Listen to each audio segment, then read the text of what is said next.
Hey Bayek, it's me Ian, and in today's video I'm reviewing this. It's Hands of the Ripper. Yes, from 1971, another Hammer classic. Hammer horror at its best.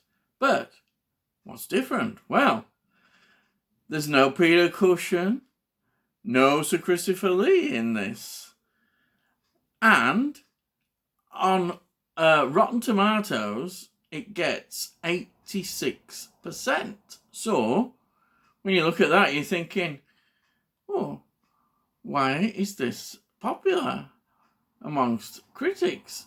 Well, it wasn't at the time. I think it's more, again, a retrospective look by the critics. And also, I think that the critics have put this now in context. But as I say, we're not really that bothered. We shouldn't be bothered about what critics say. It's our personal experience, how we actually enjoy. So that's the important thing. Now, this is directed by Peter Safdie. Now, he directed Countess Dracula, so he has his particular style. And again, Hammer are starting to think, yeah, we've got to make these a bit gorier, a bit more erotic. We've got to start moving into the modern horror,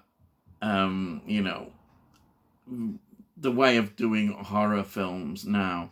They haven't quite taken that push into the present day, but they realise they've got to start changing. Otherwise, the market it's not going to be there for them anymore. They're going to look old-fashioned, out of touch. And so we saw this development in the later Hammer films.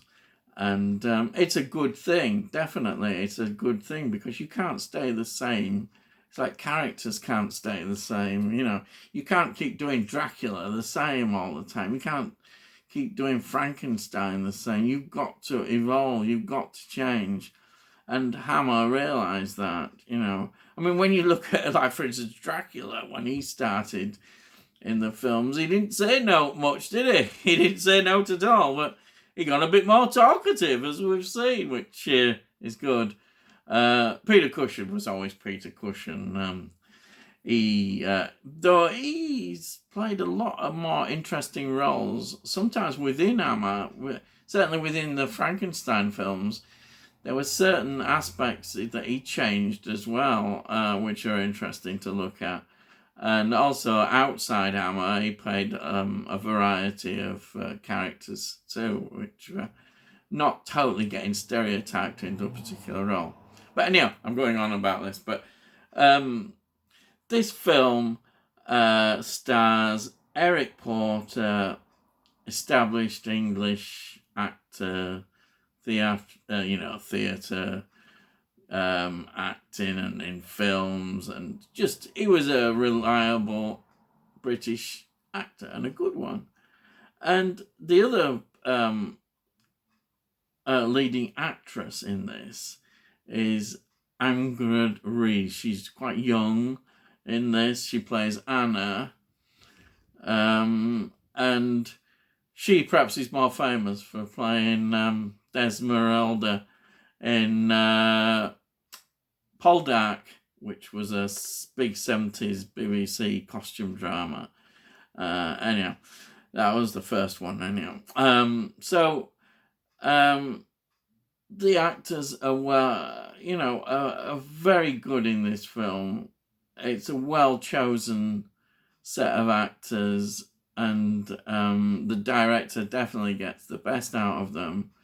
And it just flows naturally. It's 85 minutes, 85 minutes long, this. So it's not that long. It gets straight down to business. The basic idea is that as an infant, she witnessed her mother being killed by Jack the Ripper, who happens to be, it's the father.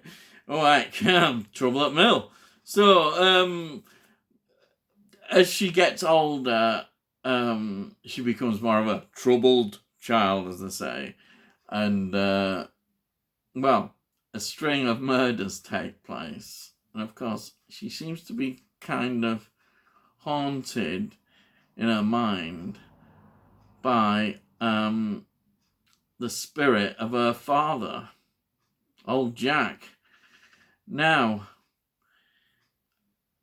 the premise is that a psychiatrist takes her under his wing and believes that he can cure her, if you want. Now, the important aspect here to look at is we've got the typical Gothic setting in Victorian England. And again, as I've said, it's more gory, the murders, and it's more, erotic and what have you, generally. Not too much, I wouldn't say that much, but it's just there. But the question is this a supernatural thing, or is it psychological? We can get in then into these sort of areas, the Freudian, Jungian ideas here. And this is what this film, I think, explores quite nicely. That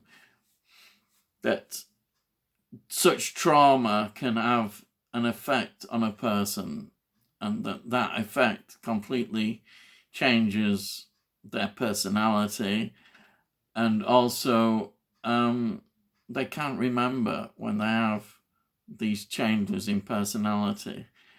So we're heading into sort of psychological areas, though you could still argue there is a natural element that she's been taken over. But we are trying to look, as they say in these times, in this film, kind of in a more scientific approach. So you've got the normal old aspect of science versus the supernatural, we always, the rational and the irrational. And that is quite an interesting take now that Hammer are moving on. We haven't had that kind of thing before. Often it's more just a supernatural thing. We haven't had a look at the other side. And this film actually gives you that look at the other side. And, it makes it interesting in that effect. As I say, I don't think it does get as, even though it's always seen quite well, you don't actually get the same, I don't think, love for it, like you did with a Kushner or a Lee film. But this is very enjoyable and great. And, it's about Jack the Ripper, which is great, but it's just a new twist on it. And Hammer were good at doing some new twists as well, which is great. That shows that their strength, as I say today, you cannot just be static. You have to be imaginative and move with ideas, and this is what Hammer was doing. Because I feel that there's some people think, hey, you got to stick with what you do, with your formula. But if you do, that's it. You're going to end up, well, you're gone. That's it. No, people want variety. They want a change. They don't want the same formula after formula after formula. At first, people might, but eventually, you need to change. This is what Hammer had to do, and it's the same with the development of horror films in general. You can't just keep putting out the same things. You have to have new takes, new looks at things, and that's what it's in all filmmaking areas, you've got to do that. And Hammer were here moving in that direction. So this is, I'm just really upping this and saying,